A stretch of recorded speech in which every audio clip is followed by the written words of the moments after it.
Why, hello, everyone. Hello, hello, hello. It's been a while, almost a month since you have heard this voice again, both on video form on YouTube as well as podcast form on Apple Podcast and Amazon Music Podcast. What is up, guys? It is James, aka Jimmypancakes20, back here to do a new episode of the Jimmypancakes20 Show. And boy, is this going to be a good episode. This episode is episode 8, and this one is going to be my second part of my Halloween Horror Nights Hollywood 2008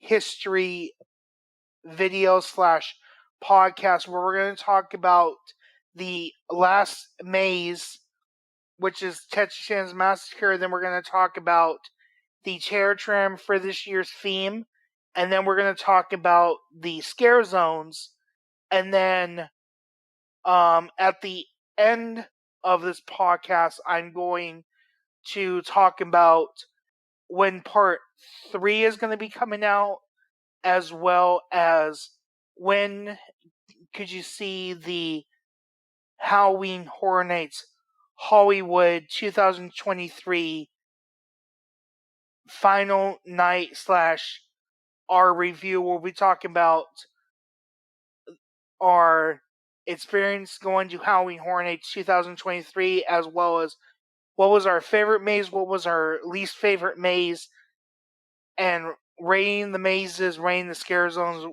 rating the shows, and just talk about an overall general. So I'm going to talk about that stuff at the end of this podcast.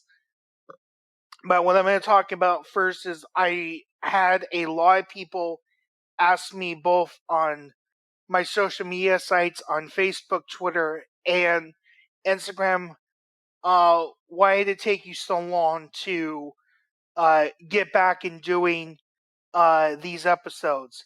Very simple. I have a full-time job that I do, so I pretty much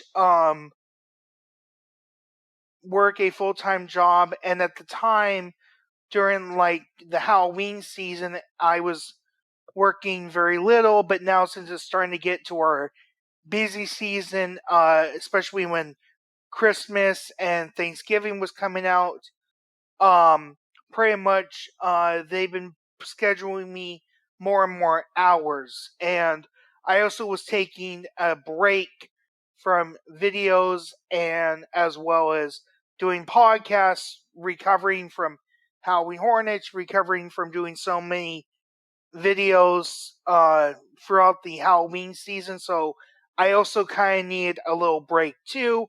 But since my break is over, I'm going to start doing more videos, more podcasts. There's a lot of cool things that I am planning to go do, that I'm going to be doing vlog videos for. I'm not going to talk about that. I might do an update podcast for you guys, talking about certain things that I'm planning on doing next year, as well as some things I'm planning to do in December. So I might do a podcast talking about things that you could expect coming at the end of 2023, as well as things that I'm planning on doing for 2024. So I just wanted to get that stuff out of the way first, just to let you know. And then the other thing too is, where's your co-hosts, your mom, Marsha? Well, she's been super busy doing a lot of different things as well.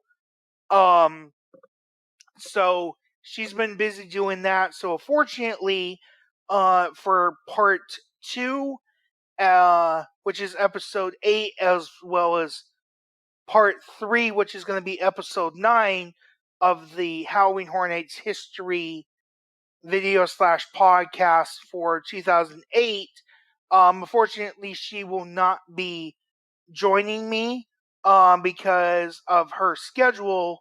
So, fingers crossed that soon we could record our Halloween Horror Nights Hollywood 2023 final night review, as well as our overall review for Halloween Horror Nights 2023. So those podcast / videos should be coming soon. So just to get all the business stuff out of the way, I did that. So now let's get into the podcast. So sit back, relax, and enjoy episode 8 of the Jimmypancakes20 Show, where it's going to be part 2 of the Halloween Horror Nights Hollywood 2008 history, where we're going to talk about the last maze that was located downstairs on the lower lot. We're going to talk about the terror tram, and then we're going to talk about the ScareZones, and that will be the end for part 2.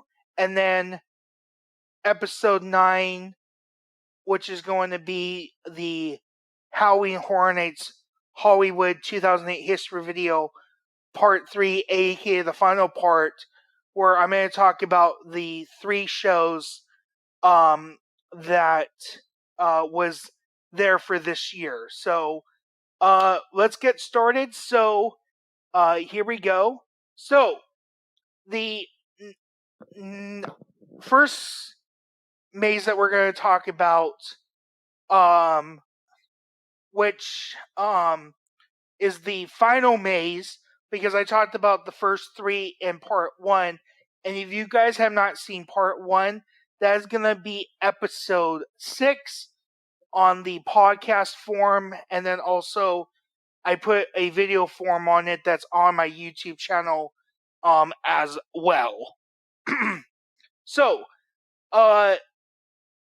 basically this one was called Texas Chainsaw Massacre Back in Business. And this one was located behind the Revenge of the Mummy, the ride. So, pretty much ever since 2007, they've always done a maze behind the mummy. So this has been a maze location for so many years. So, basically, here's the description for this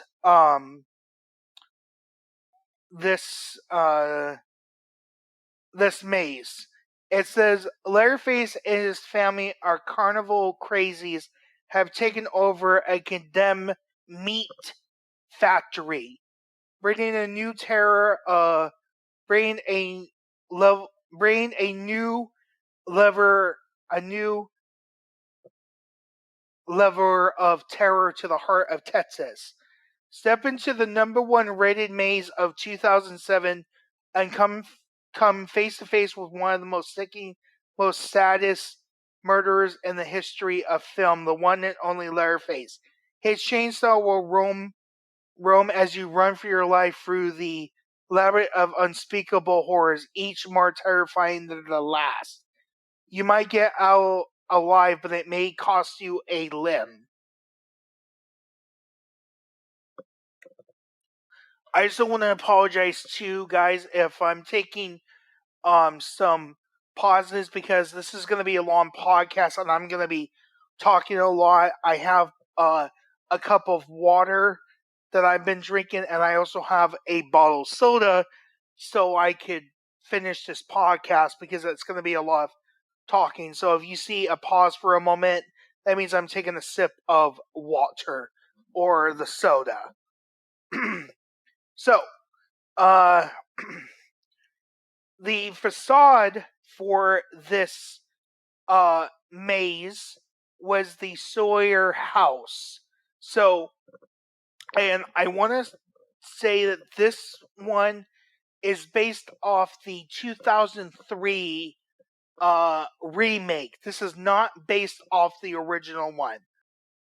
They have done the original one in years coming up, but for 2008 and also 2007, it was based off the 2003 movie. So, as you enter the house, you enter a living room. And then pretty much you're going to see a stairway to your right as you enter the living room, and they put a whole bunch of dead bodies on the staircase. So that means that, yeah, people have come into this house before and they didn't make it out alive. So then you go down the hallway, and at the end of the hallway you meet your first scare actor, which is the grandpa in the wheelchair that he's telling you to get out of his house. So in the 2003 movie, there is a character that you meet that is a grandpa that's in a wheelchair, and he's warning the group not to come to the house. And of course, they go to the house. So in the movie, he is warning them not to go to the house, but he also kind of wants them to go to the house. So, that's basically what the character does. So, so then you go down another hallway, and on your right hand side, you pass the famous basement door. And so the actor that plays Leatherface is the first time you see Leatherface in the maze. He basically opens that door and he comes out and scares you into the next room. And the next room that you run into is now you see the grandmother watching TV. So basically in the movie, this grandmother pretends to help Jessica Alba, I think is the person that stars in the 2003 movie, and she gives her tea, but it's actually a knockout thing, and she gets tied underneath the table. So that's kind of the character that you see in the maze, and she's just watching TV, and that's how Jennifer Alba finds her in the movie when she first interacts with her. She's on the couch watching TV. So then the next room you walk into is the living room again, and there are more dead bodies, and you see a character in a cage, and I don't remember there being a character in the cage in the 2003 movie. Maybe there was a character in the 2003 movie that was in the cage, but I don't remember for sure.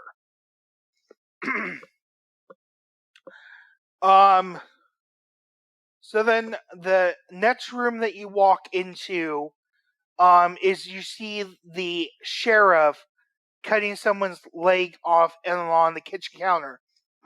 So in the movie, basically one of Jessica Alba's friends, the sheriff takes him into the kitchen and starts cutting his leg off, and they're gonna eat the meat from his leg for dinner, and they are offering Jessica some of her friend's meat, but she doesn't realize that it's her friend until she goes in the kitchen later and sees the friend with no leg and tries to help him. So you see the scene where the sheriff is cutting the leg off of Jessica Alba's friend, one of the 5 friends that was in the van. The next room you walk into is a dining room, and basically you see the grandpa killing one of another friend with a hammer, and then Leatherface comes out from your left hand side this time, not from your right, and chases you into the next room. And from the 2007 movie, there's a scene where one of the friends is at the table, and the grandpa basically kills him with a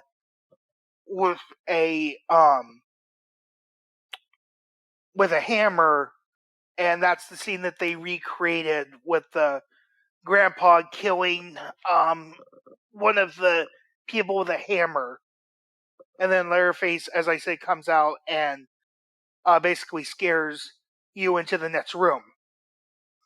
And then you get transported into the basement. So you basically walk into the basement, and you see all these hanging bodies that Leatherface has killed throughout his time. And then you see a dead body in a bathtub, and you think that the body's dead, but it's actually a scare actor that scares you. And basically that scare actor has no face, so you see Leatherface like pretending to cut the guy's face off, and then he scares you from the bathtub. So that is the scare. And I don't remember that being in the 2003 movie, so this might be a scene that they just created for the maze itself.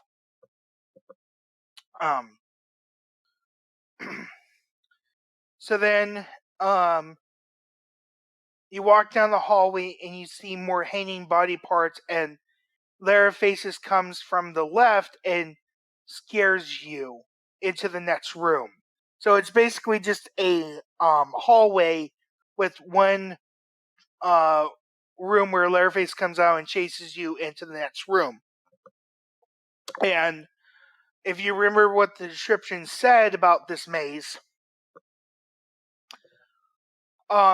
you're eventually, the final room is the meat factory. So basically, before you get to the meat factory, basically the next room you go into is the sheets, and Leatherface comes from you from the right and left. Basically, in the 2003 movie, there is a scene where basically one of the actors is running through the sheets that are outside, and basically Leatherface is right behind him. Right behind him or her. I don't remember exactly. It was a girl or a guy. But basically, Leatherface is chasing him through it, and the guy leg gets cut from the chainsaw, and blood splatters onto one of them. So this is basically the scene where they're saying that you are the victim running for the sheets, and then of course they have two Leatherfaces that come from the right and left to scare you, because this was a giant room they built, so they had two Leatherfaces that came out. And then so then the last room that's in the maze is the meat factory. Basically this is the same factory where Leatherface was born. So just to give you a reference so you understand how this ties in, they did a movie called Texas Chainsaw Massacre: The Beginning. This was a movie that came out in 2006, and pretty much this gives you the backstory of how Leatherface grew up with the Sawyer family and how he became what he was. So basically, this was the only scene from that particular movie that they used, because in that movie there is a scene where Leatherface kills his supervisor, and so they recreate that scene in the factory. So you see the scene where basically Leatherface is killing his supervisor, and then there was like two other Leatherfaces that just chased you out of the maze. So pretty much you thought the maze was done. No.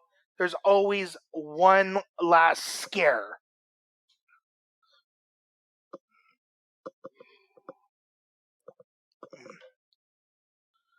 And the final scare was, and this is again reference to the 2007 movie Texas Chainsaw Massacre: The Beginning.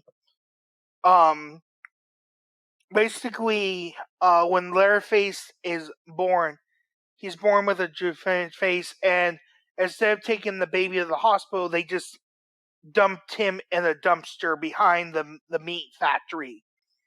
So the sheriff's wife finds the baby Leatherface and brings him home, and that's how he becomes a family member of the Sawyers. But the way that they did it was, as you were exiting the maze, you would hear a baby Leatherface crying, and then from the right, Leatherface was come out and chase you out of the maze. Or you were technically outside, but that was the final scare, and then the maze was officially over. So,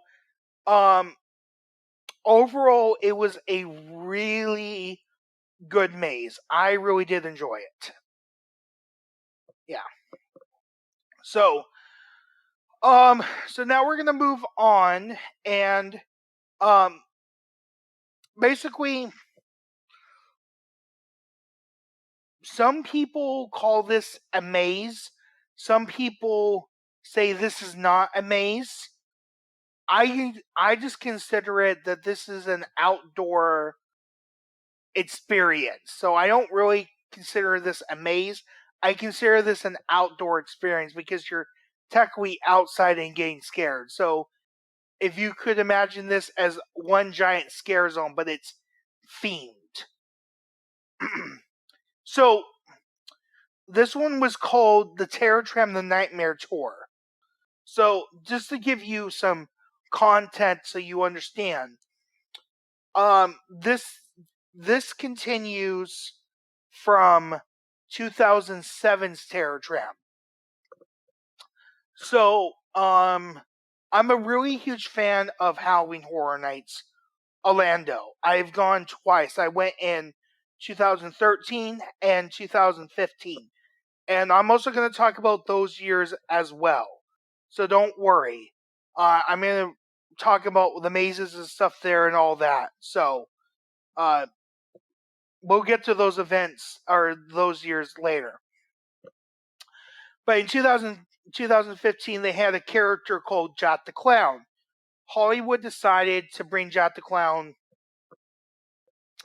in 2007, and he was the icon for the Terror Tram. And so he basically was the guy who brought Freddy, Jason, and Leatherface to the back lot. And so at the end of 2007, the story is all the monsters went back into their boo hole, and the ringmaster, Jack the Clown, went back to Orlando. And so basically Freddy lost his power. And so basically the people in Springwood basically were trying to sell Freddy Krueger's house, and that was the maze that you went into, which was a nightmare before a nightmare before Elm Street, Home Sweet Hell. And I talked about in that maze in part 1, but that basically triggered Freddy and gave him the power back, and so he became like kind of the new ringleader of the Terror Tram, and he's like the theme of the event. So it's basically he's bringing the nightmare to you from the mazes to the scare zones to the shows, and he also brought his friends Jason and Leatherface, and then the characters from the Strangers to help him out. So basically, that's the pretty much the tie-in to the theme for this year's Halloween Horror Nights. But that's really like the tie-in theme for the Terror Tram. So basically, I'm going to read a long description. Basically, every year for the Terror Tram, ever since 2008, they have always had like a video playing, giving you the story for the Terror Tram.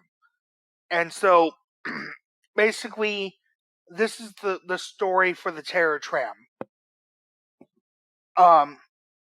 You know,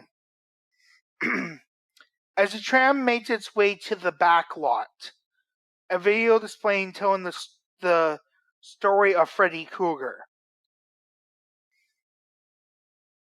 Now I lay down to sleep. I pray the Lord my soul to keep.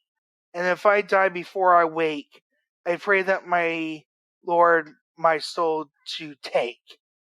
Since the dawn of civilization, men have been plagued by nightmares. In medieval times, nightmares were believed to be the dark variants of Indra, a demon-like creature that preyed on sleeping souls. Today, the source of nightmares is still shattered in mystery through the characteristics as well as documentation. Many people experience a recurring nightmare like the sensation of drowning, running away from some unknown force, being late to class, even experience one's own death.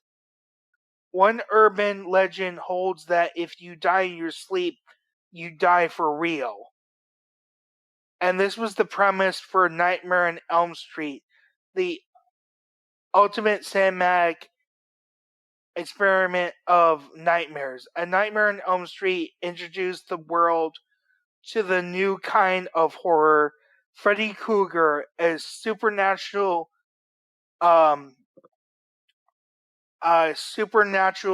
serial killer who preys on sleeping victims, killing them in their dreams.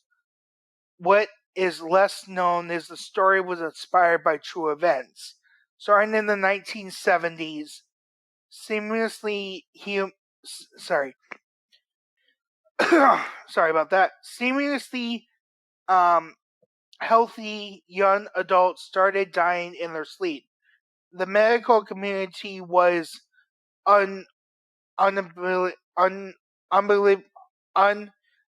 unable to determine the cause of death. But there was one common thread. All of these victims died while in the thrill of a nightmare. Since the time, over 100 cases have been reported. The cause of death remains a mystery. So, that is pretty much what the theme for the Terror Tram is Freddy Krueger and stuff. But you also had sections for Jason Voorhees as well as Leatherface. So the story for the Terror Tram this year was actually a good one. It tied all the characters together. The only thing that they did not have on the Terror Tram was they didn't have the characters from the Strangers, because they were not like the main icons. Freddy Krueger, Jason Voorhees, and Leatherface were the main icons. The Strangers were kind of mini icons, so they didn't really play a huge big part on the overall theming for Halloween Horror Nights 2008. So basically, for this year, you had 5 different sections of the Terror Tram. And one of the sections we do not use anymore, or I should say 2 of these sections we don't use anymore, and I don't remember the last year that they used it. So going back through these history videos, or doing these history videos / podcasts, we're going to discover together, because some of the information I don't remember. I don't remember the last time we used these 2 sections that I'm going to talk about in the Terror Tram, but I do know that at some point the Grinch sets from How the Grinch Stole Christmas, they actually tear them down. I don't remember exactly the last year that we used them. But now for the Whoville set, it's now the parking lot of famous cars. So that's what replaced the Grinchmas sets. But for this year, definitely the Grinchmas sets were there. They were there for a couple of years that I could remember. So the first section was called "Now I Lay Me Down to Sleep." In this area, as you got off the tram, you were met by chainsaw guys dressed in pigs. Or you met chainsaw guys dressed as pigs. So every single Terror Tram that I remember, except for the years that they did The Walking Dead, a couple of years they did The Walking Dead as the Terror Tram. I'm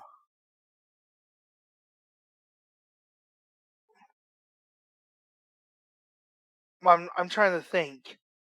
I think 1 or 2 years that they did the Terror Tram, they did have chainsaw guys. I think 1 year they did not. I think it was one of the years that they did Walking Dead, but I don't remember. But mostly every single year when you get off the Terror Tram, they usually have the chainsaw guys at the beginning of the Terror Tram, at the end of the Terror Tram. But a couple of years since COVID ended, they usually have the chainsaw guys at the beginning, and sometimes they have it at the end, depending on what they are doing. But yeah, for this year, they definitely had chainsaw guys at the beginning of the Terror Tram, as well as the ending, which we'll get to as we go through. So basically, the typical chainsaw guys dressed as pig at the beginning of the Terror Tram, and then you saw in some of the Whoville windows, you saw projections of Freddy Krueger, like shadow projections of Freddy Krueger. And usually how you would walk through the Grinchmas sets, you would go on the road where the tram drives around. But for this year, they had these giant sets that were toy blocks that were blocking the way that you would usually go. So what you had to do is you had to walk around that giant set and then go around. So you kind of had to do like a big U. In that area, after you got past the chainsaw guys, you saw different Whoville, or sorry, you saw different characters that were dressed up as killer bunnies, killer chickens, and killer dolls.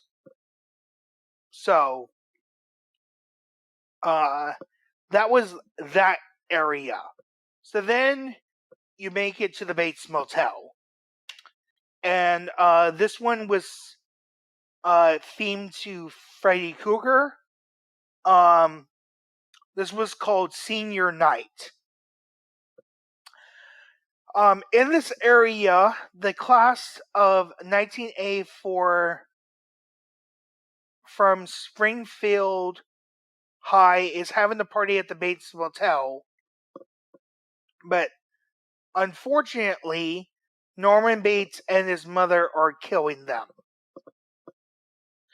Yeah, so it's so for this one you saw Norman Bates killing people. You saw people dressed up as mother, or Norman Bates' mother. You saw some jocks, like football players there. They also had projections of some of the people partying, drinking beer, and then getting killed. You also had some people dressed up as cheerleaders. So, yeah, so just like a typical party that you had if you were graduating high school, senior night. So then, this is one of the sections that we don't use anymore. And as I said, I don't remember what year we stopped using it. So as I said, as we're going through these years as history, I'm learning it with you guys. But this was the first year I remember going through the dirt road / hilltop. And this area was themed to Friday the 13th. As you walked into the area, you saw the famous Camp Crystal Lake sign. And sometimes Jason would pop up behind that sign. So 5 out of the 10 times that I went to the event that year, so just to explain, they had a deal for season pass holders, which I was a season pass holder for many, many, many years to Halloween Horror Nights. They had a deal, I think it was like $80, you could get a 10-night pass, and I went all 10 nights, including closing night of Halloween Horror Nights 2008. And so 5 times out of the 10 times I went, Jason popped out behind the famous Camp Crystal Lake sign, or 5 times he was in the next area, which I'm going to describe right now, which was, the next thing you saw was a campsite that had projection of campers in a tent, and the other 5 times I would see Jason in that area. So he was either behind the Camp Crystal Lake sign, or he was in the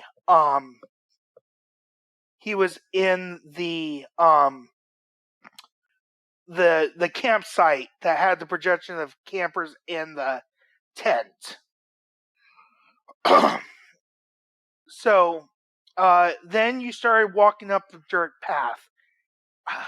Man, every single time I went up that dirt path, it was not fun. It was not fun because every single time I went up the dirt path, they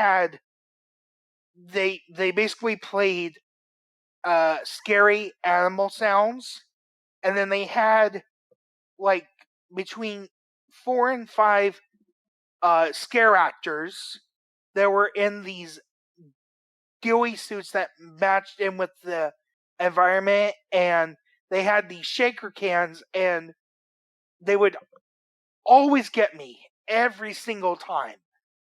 Every single time I went up that hill, and for all the years that they used a dirt path, they would always have those guys in the dirt path. It didn't matter what the theme area was, but they would always have those guys there. So yeah, I really yeah, that was not fun. They would get me every single freaking time. Oh man. So, and then once you got to the top of the hill, there was like this camper slash RV that was set up, and a victim would come from behind the camper slash RV, and she would ask for your help, and then Jason would take her back there and pretend to kill her, and then Jason would come out with a fake head and pretend like he killed her, and then would scare people like that. And then you also went past some porta potties, so and half of the time, sometimes Jason would pop out, or half of the time a victim would pop out. So it depended on what they were doing for that particular thing. And then you passed a large tree that had hanging bodies on the tree, and then after you passed the tree, they made a little fake grave, or a fake small little cemetery. And on the 6th time that I went to the event, I actually stopped in that area and looked at the gravestones, and one of them, and I wish at the time I had a photo of it, but at that time the cameras were not that great. One of them said Pamela Voorhees, so that was Jason Voorhees' mother. And she basically they did a little homage to her with a gravestone, so I thought that was pretty cool. So the next one, the next two were themed to Texas Chainsaw Massacre. So the next one was called Roaming Texas. In this area, you saw Leatherface, like pretty much everywhere. They had like 3 or 4 different characters, 3 or 4 different actors playing Leatherface, roaming around that area. And I remember one of them was torturing a victim in a cage. You saw that. One of them pretended to cut someone's face off. And then the other 2 were just roaming around. And then you pass by some vehicles that looked like Texas. One of them was like a tractor. One of them was a truck. One of them looked like an ambulance vehicle, like one of those old-fashioned ambulance vehicles. And then also you saw Robert Sawyer, who was aka Chop Chop, roaming in that area as well. So not only did you have Leatherface, but you also had his brother roaming around that area. And then the other area was a sheet maze. So once you got past that roaming area with the Leatherfaces, then there was a sheet maze, and it was pretty much the same thing if you went into the maze that was that sheet thing, but it was much bigger, and it was just like a sheet maze, and Leatherface would pop out and scare you, and then that was pretty much it.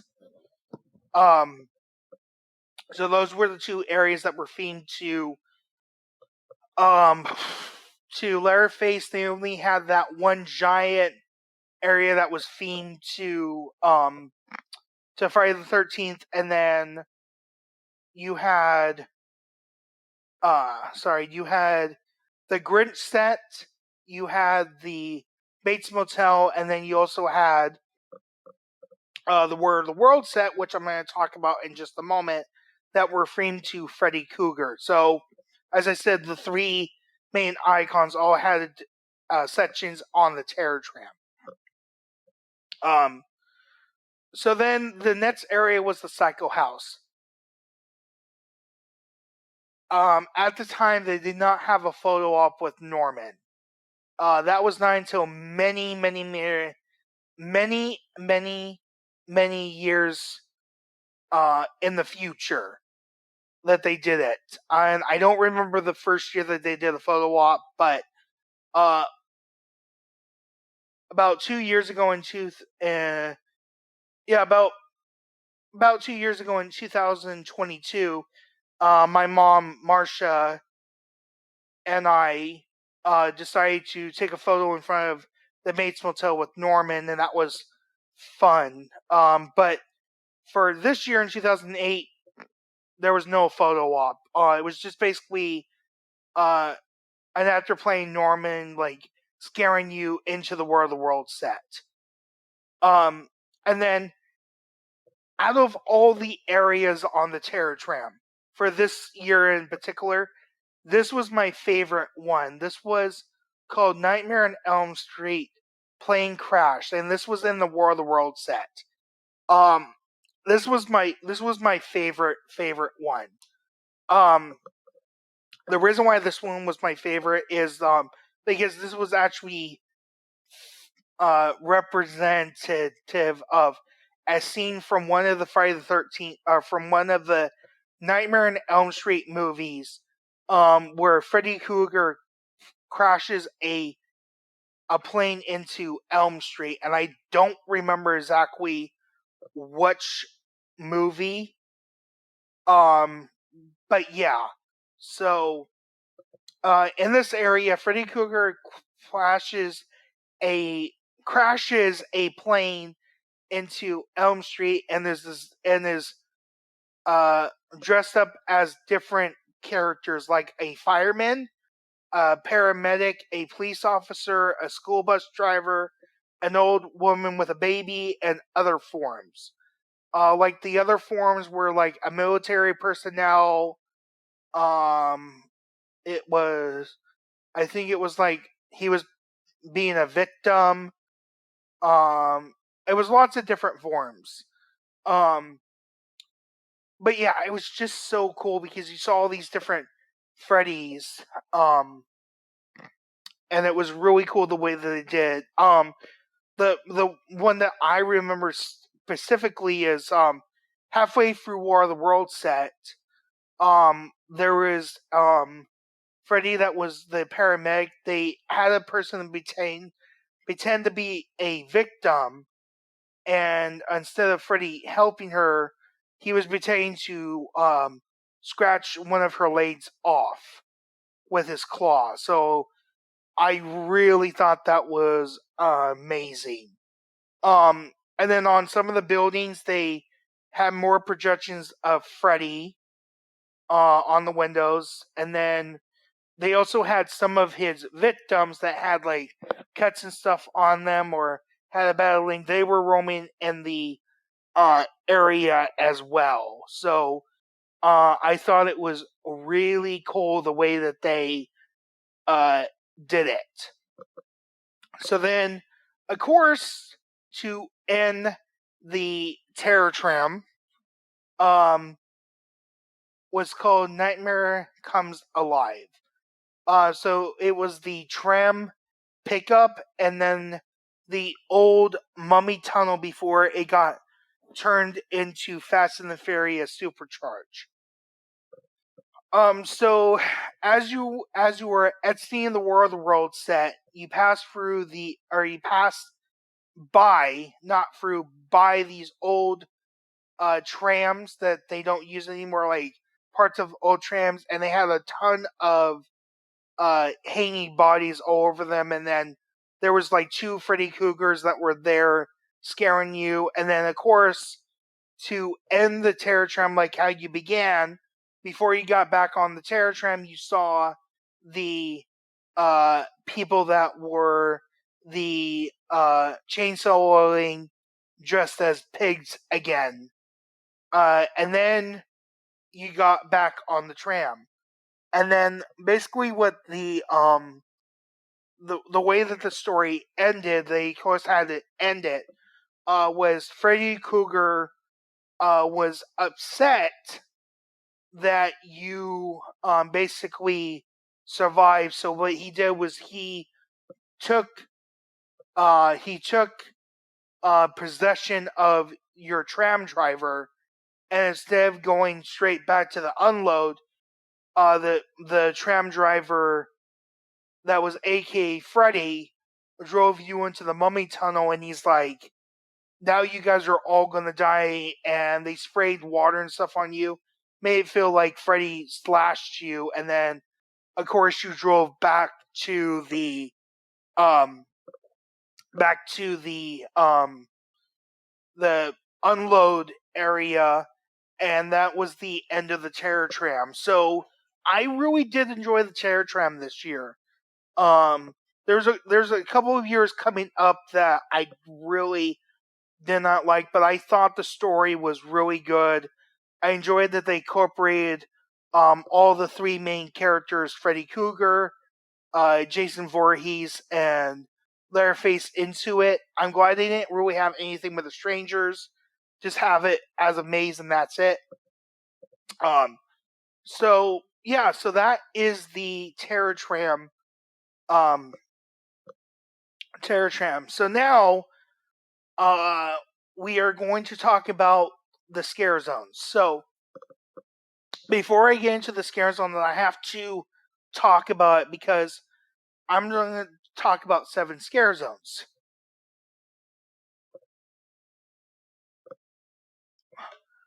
And then you're probably asking, James, well, why are you going to talk about 7? I thought there were 6 official scare zones.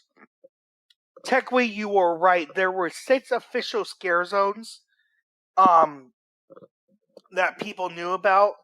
There was one in particular that sometimes was there and sometimes not. But I'm going to talk about that one at the very end. That will be the last one that I talk about. And then I'm going to talk about when the part 3, as well as the Horror Nights 2023 closing night review, will be coming out. After I talk about the final scare zone, which was the one that was sometimes there, sometimes not. I would have been happy with 6, but I have to talk about everything there so you guys understood. And I'll talk about why people don't consider this an official scare zone. That's why it's kind of a scare zone, kind of not. And I'll explain about it when we get to that thing. So, how I'm going to do the scare zones, and I'm going to talk about them in order. So, beginning with the first scare zone. So, this scare zone started from the beginning of the park when you enter the front gates all the way up to the entrance of House of Horror. So it was that first stretch where House of Horrors used to be. It's now where like the Starbucks is. That's kind of like the general area where the House of Horrors was. So, so basically, this one was called The Nightmare Begins. And here's the description for the scare zone. Ready to live your worst nightmare? Step through the turnstiles of Howling Horror Nights and enter the terrifying world where the entire theme park has been transformed into a living horror movie. Your first challenge is to make it past the chainsaw wielding nightmare clowns. These guys are really cut up, and watch your limbs or they may have go missing. So I also want to preface this too. There are two things that they tried this year for 2008, but in 2009 they never did it again. From 2009 onward, they have never done these two things in particular, and I'll talk about which ones that I'm talking about. One thing that I really wish that they would bring back, and one thing that I thought was super cool that scared a lot of people. And this is the first thing that I'm going to talk about, because this was like the highlight. Well, there's two things for highlight for this scare zone, but this is one that's no longer there, and then one that was there for many years, and then eventually they had to stop using it because a lot of people would stop for this area or stop for this particular thing. It was holding up the crowd a lot, and it was making the entranceway packed, and a lot of people would not move. But the first thing that they did in 2008 that they did not do anymore after this year was they actually had a person that that that was playing a statue Freddy. So basically, if you don't understand what I'm saying, is when you walk into Universal, you're gonna see the famous statue that's there. It's basically has the girl that does the boom mic. You have the director, and then you have the cameraman.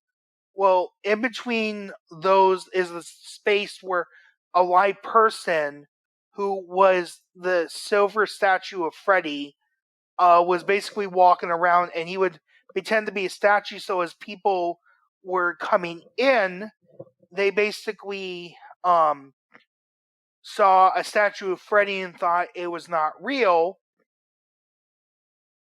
No, it was a real person, and he would, as people were taking photos of it, he would sometimes scare them and then, take photos with them. So that was really cool. And as I said, I wish I still had the photos. I did take a photo with one of the guys.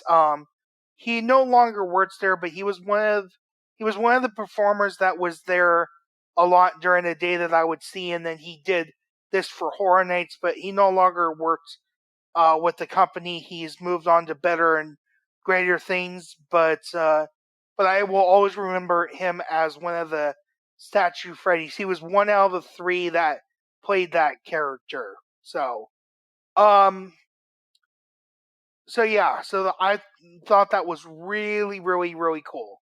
But unfortunately, as I said, starting from 2008 onward, they never did anything like that ever again. So then, one of the things that was there for a long time, and then eventually it stopped, they had go-go dancers, where basically they had girls that were dancing in front, and they were dressed up as different characters. So, of course, for this year, for 2008, because the main character was Freddy, they were known as go-go dancers, Freddy Go-Go Dancers. That's what they were called. They were called Freddy Go-Go Dancers.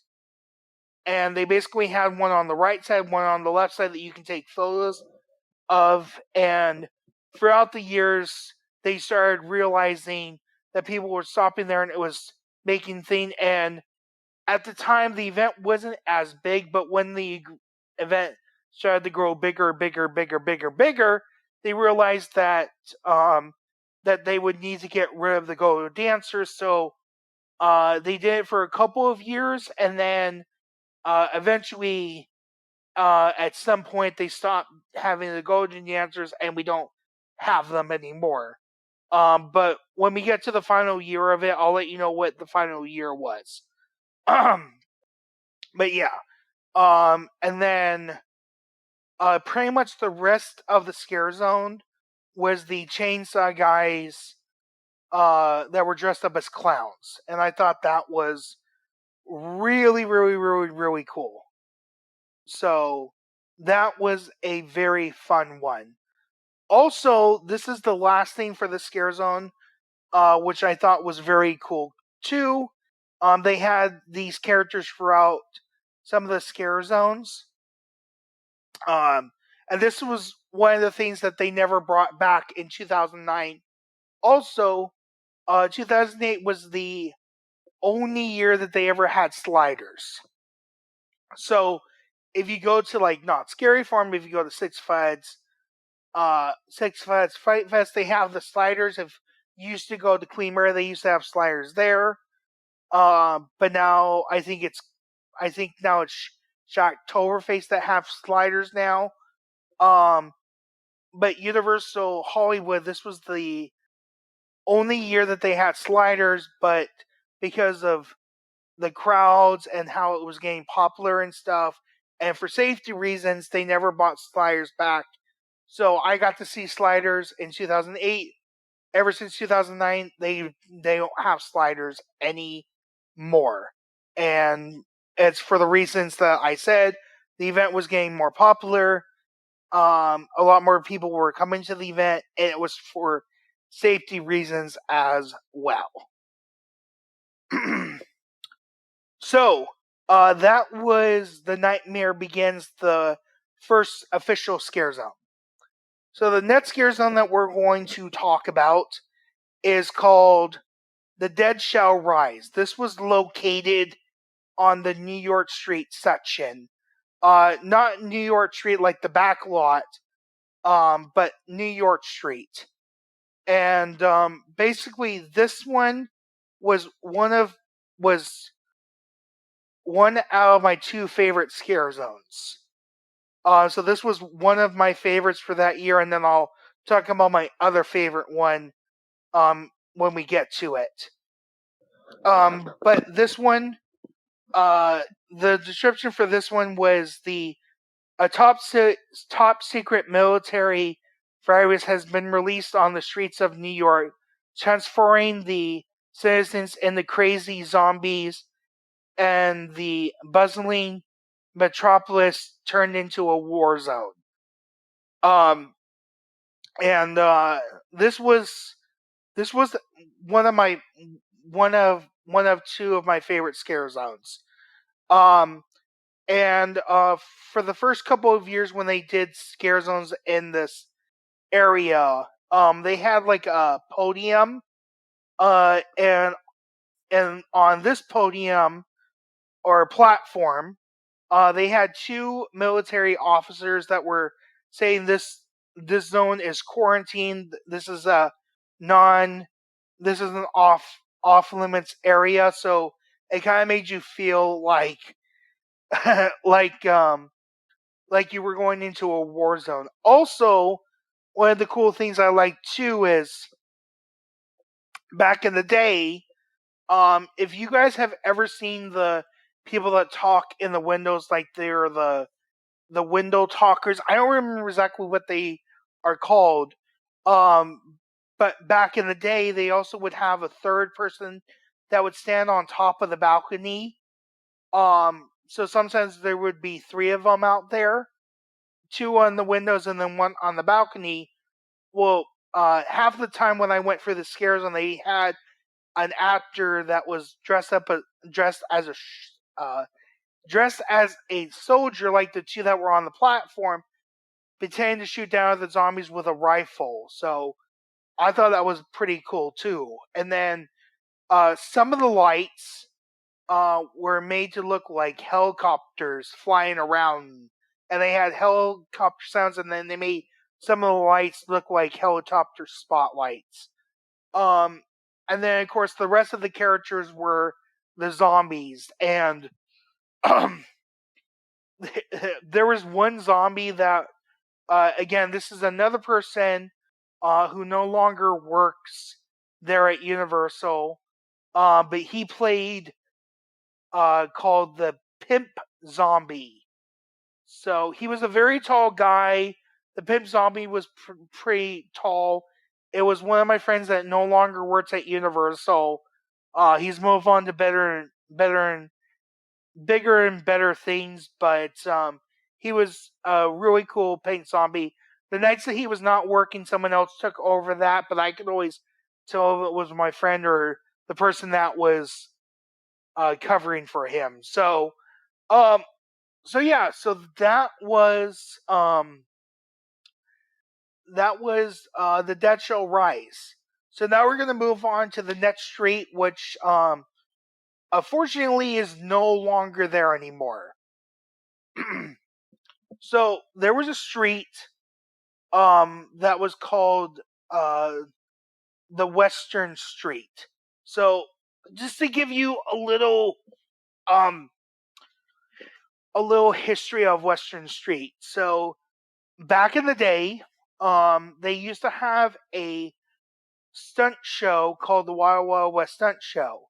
So what people would do was on Western Street, that was the entrance to the stunt show. So that's how people would exit um and then enter and exit the stunt show. And then once they closed the stunt show, they basically never used that area for anything else. They just was there for abandoned. And then in 2007 is when John Murdy used that um, for the first year when they did Friday the 13th Camp Blood. And then of course they had a scare zone that was on the Western Street. So they used that street for a couple of years, and I don't remember the last year that we used Western Street. So as we go through these history videos slash podcast, it'll let me know when the last year that we used the Western Street. And then also back in the day too, they used to do a Zorro show where they had someone dressed up as Zorro, and they also had Malena, I think was the girl's name, and they would do a 10-minute sword fight, and then at the end you could take photos with them. So really, Western Street wasn't really used for anything after the Western stunt show closed. So, and then eventually that Western Street got torn down, as well as the Western Stunt Show Arena, and then that is now where the Universal Plaza is. So there you go. So that's a little history about the Western Street. So basically, for the first year,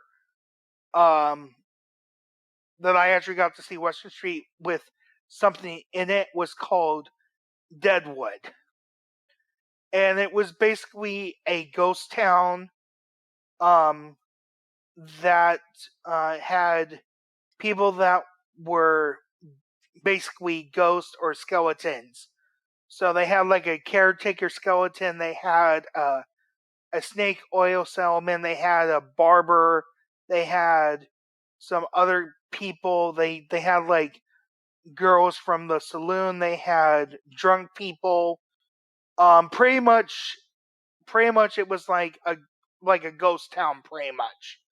Kind of like ghost town streets at Not Scary Farm. That's kind of what the scare zone was. There was a downgradation of it. So you saw like lots of skulls and coffins all over. You saw cowboys, and as I said, you saw girls from the saloon. You saw a barber's chair outside. You saw the stand where the snake oil salesman was selling his stuff. And then they also had basically skulls of horses, of dead horses as well. So that's pretty much what it was. So now we get to my second favorite scare zone of this year's event, and this was on Baker Street, aka London Street. So let me go give you a little history of Baker Street, aka Baker Street, aka London Street. Because some people called it Baker Street, some people called it London Street. So back in the day, that was themed to like London things. So they had like some characters that came out that were interactive, that were dressed in London. They also had someone that was playing the piano.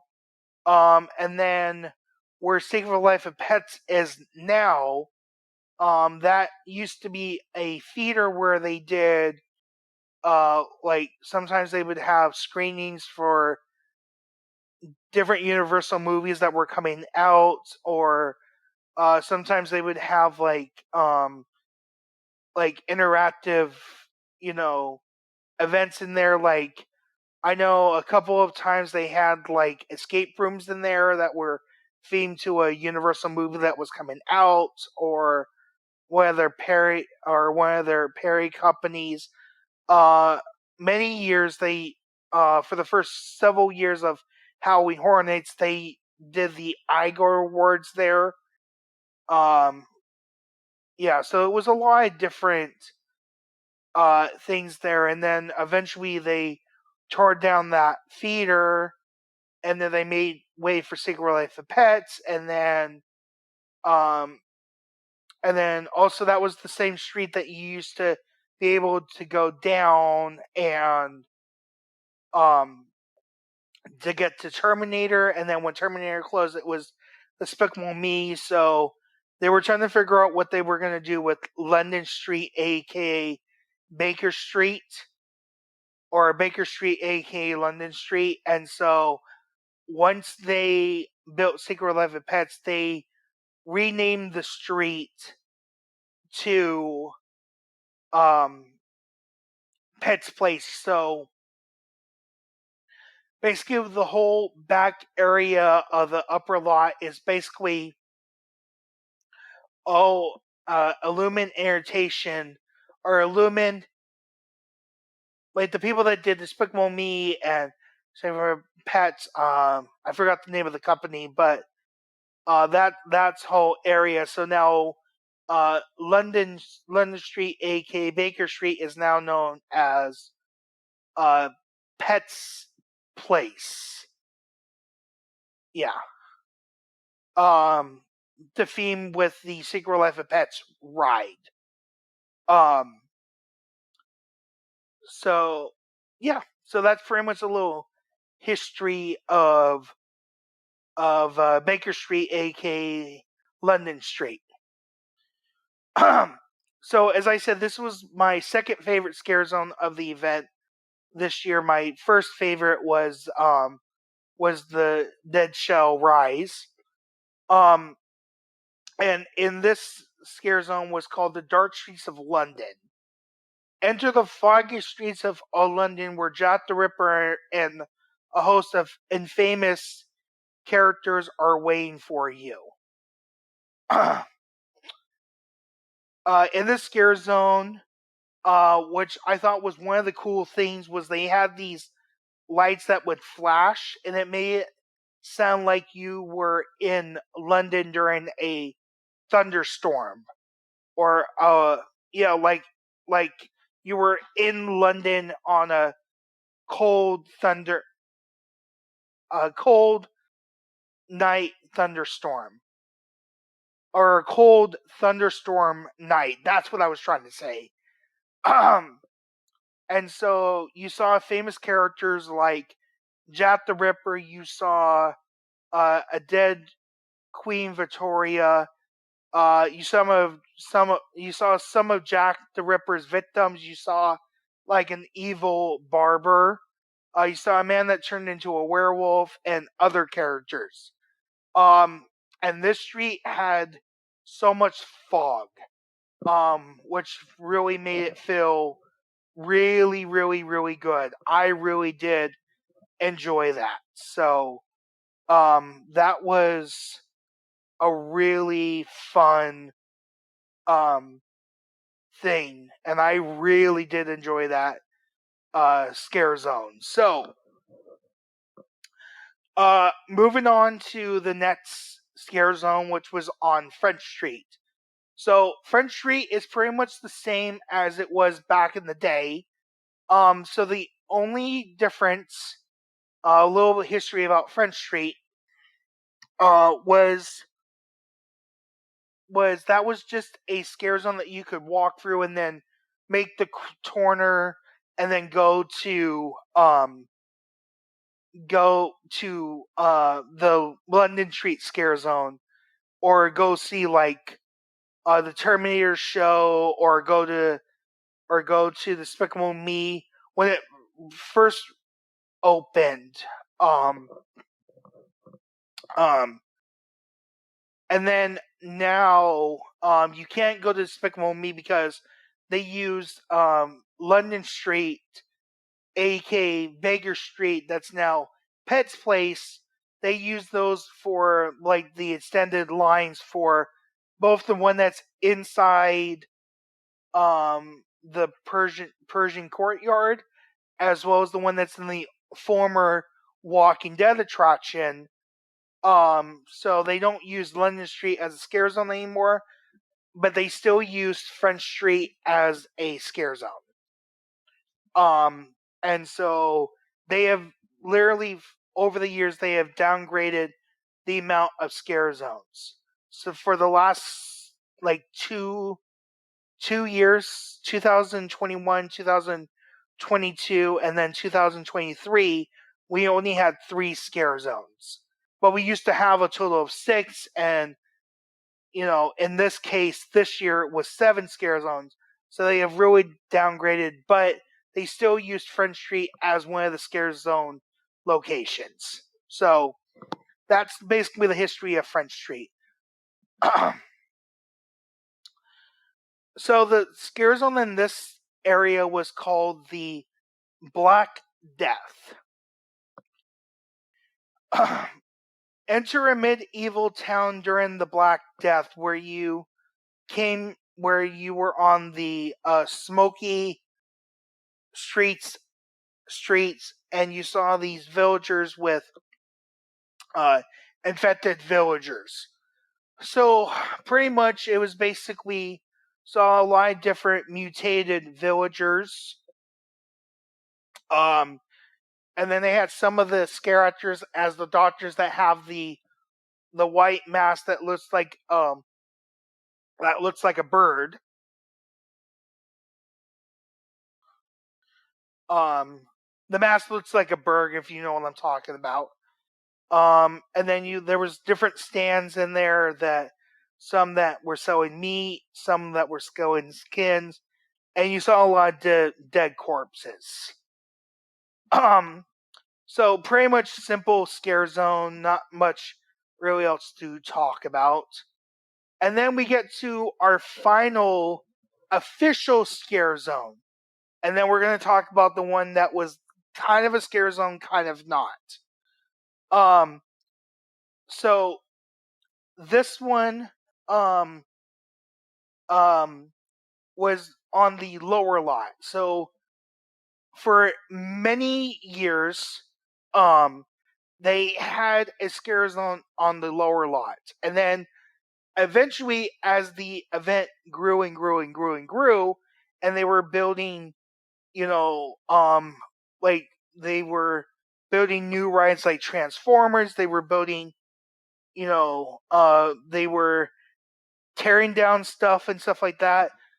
They realized that they could not do a scare zone downstairs anymore. So, I think I remember the last year that we had a scare zone down there. If it's the one that I'm thinking of, it was a tie-in to one of the mazes that was located downstairs. But When we get to that year, I'll see if I'm right. But basically, yeah. So for many years they had a scare zone down there, and this one was basically like how you started at the entrance of the park. You had chainsaw wielding guys. Um, this one was chainsaw guys that were themed to the Texas Chainsaw Massacre maze, where it was basically the cousins of the Sawyer family that were trying to find fresh new meat, and the character's name was Uncle Billy, and his gang of pig-faced maniacs are roaming the lower lot looking for some fresh meat. It's true that the pigs will eat just about anything. You're about to find out. Just, it's squealing time. Yeah, so there you go. So basically, it was chainsaw guys that were roaming around. Um, and basically they were connected to the Texas Chainsaw Massacre maze. All right, guys. So now we're gonna get to the scare zone that half of the people consider not a scare zone. It was considered more a roaming horde, which I technically agree. But on some websites they consider this a 7 scare zone. So, you know, you guys can, determine if you think this is an official scare zone, or if you think this was just random characters that were there. So, so this one was called The Strangers. So, and this was in front of the Animal Actors stage. So, in 2002, or sorry, in 2022, not 2002, sorry, 2022, before they started to tear down the Animal Actors stage, they basically had a scare zone there, which a lot of people knew about it. It was a very small scare zone, but it was good. I did take some photos of it and stuff like that. It was really good, and a lot of people knew about this one in 2022. A lot of people did not know about the scare zone. This was one that I didn't even know about until I randomly walked by it one of the nights. Um, because it was not an official scare zone. Um, so basically, this one was the characters of the strangers, and basically says come face to face, with the man in the mask, the pent up girl, and doll face from the at that time the latest hit film, The Strangers. So, basically, 5 out of the 10 times I saw the scare zone. It was not until like my third night um, that I discovered the scare zone. Yeah, so so five times out of the 10 times I went to the event, I only saw the scare zone 5 times.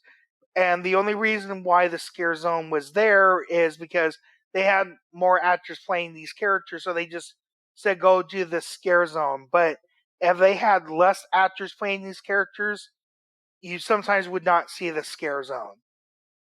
Um, so they always tried to do the scare zone, but sometimes it wouldn't be there. I remember on closing night, they had the scare zone at the beginning of the night, but then they had to pull people into the House of Horrors, and they at the end of the night the scare zone was not there. So, you know, you basically tell me. So that is pretty much the story behind the scare zone. And I enjoyed the one in 2022. didn't really enjoy this one. So, yeah. So, that is pretty much going to wrap up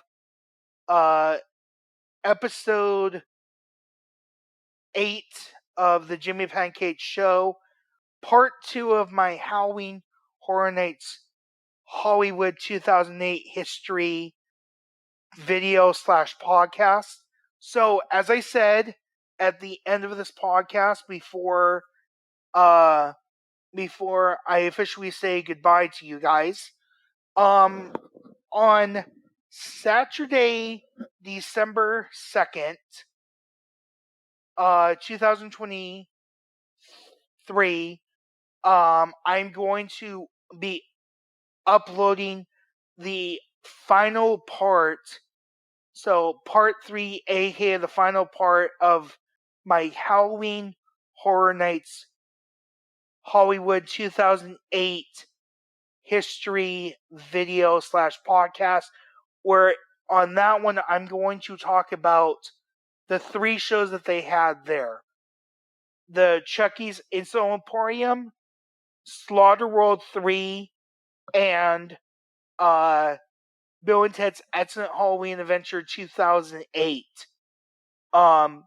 So I'm going to be breaking down basically the whole show of Slaughter World and the whole show of Bill and Ted. It's not going to be all of it, but just like get a general idea. And I also will put a link, because you can find the video for Slaughter World 3 as well as the video for Bill and Ted's Excellent Halloween Adventure 2008. And also I will put a link to one of the Chucky Insult Emporium shows. There's a ton of them on YouTube. So in case you guys want to check out the things for yourself. And then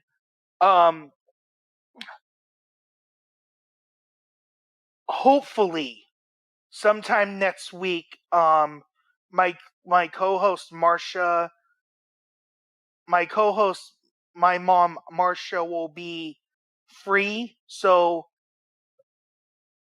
hopefully sometime next week is when we're going to be uploading the Halloween Horror Nights Hollywood 2023 final night review, and then our general review of Horror Nights, where we're going to break down everything, what we liked in all the mazes, what we disliked in all the mazes, our ratings from the worst maze to the best maze, all that stuff. That's going to be a super long podcast. So, just to let you guys know, when I record super long podcasts, depending on where I'm recording, sometimes it would just be one long podcast, or sometimes it's gonna be 3 or 4 parts all edited together.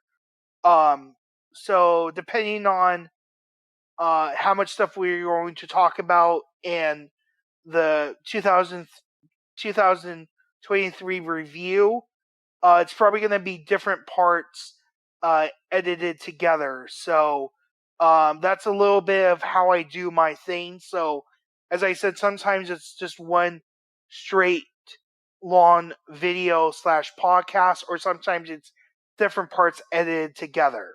So yeah. So as I said, hopefully sometime next week that video / podcast will coming out. But definitely on Saturday, December 2nd, will be the part 3, aka the final part of Halloween Horror Nights Hollywood 2008 history video. And then, as I said, if you want to have the latest updates,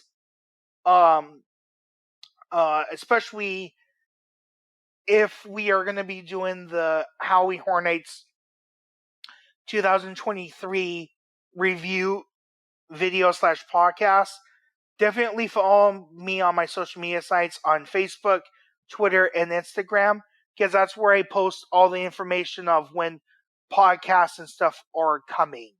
So pretty much that's going to wrap up. Also at the bottom, we'll have a link to my co-host, my mom Marsha's social media sites as well. She has a Twitter, or AKX, and also an Instagram, so you can follow her on those social media sites as well.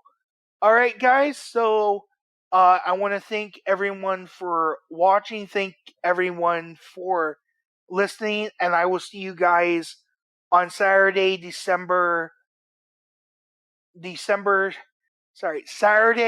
December 2nd for part 3, aka the final part of the Halloween Horror Nights Hollywood 2008 history video / podcast. So this is Jimmypancakes20 signing off, and I'll see you guys on Saturday for the next podcast, episode 9, Halloween Horror Nights Hollywood 2008 final part, aka part 3.